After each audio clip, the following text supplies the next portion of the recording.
کربلا کا میدان خاموش ہو چکا تھا، ہر طرف لاشیں تھیں، خیمے جلے ہوئے تھے، ریت پر خون بہہ رہا تھا، مگر دشمن کا ظلم ابھی ختم نہ ہوا تھا۔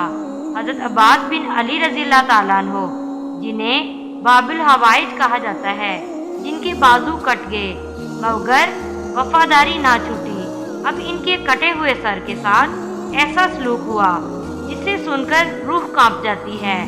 جب حضرت عباس رضی اللہ تعالیٰ عنہ کا جسد خاک پر پڑا تھا، بازو کٹے ہوئے، چہرے پر زخم، لیکن چمک ویسی ہی جو وفاداری کا تاج پہنے ہوئے ہو، یزید کے حکم پر ان کا مقدس سر تن سے جدا کیا گیا، مگر ظلم یہی ختم نہ ہوا۔ وہ سر جو کبھی حسین رضی اللہ تعالیٰ عنہ کے قدموں میں جھکتا تھا، وہ سر جو وفا کا نشان تھا، یزیدیوں نے اسے گھوڑے کے پاؤں کے ساتھ باندھ دیا تاکہ جب گھوڑا دوڑے سر زمین پر گھسیٹے خاک میں مل جائے۔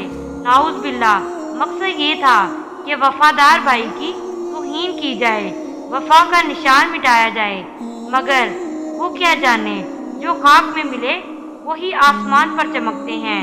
حضرت عباس رضی اللہ تعالیٰ عنہ کا سر تو گھوڑے سے باندھ دیا گیا، لیکن ان کا نام تاریخ کے سینے میں سنہری حرفوں سے لکھا گیا۔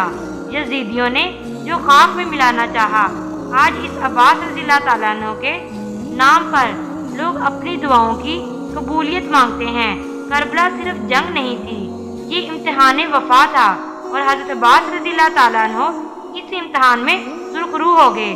اگر آپ کو حضرت عباس رضی اللہ تعالیٰ عنہ کی وفا نے جھنجھوڑا ہے تو اگلی ویڈیو میں ہم بیان کریں گے حضرت علی اکبر رضی اللہ تعالیٰ عنہ کی شہادت، حسین کے جگر کا ٹکڑا کیسے شہید ہوا۔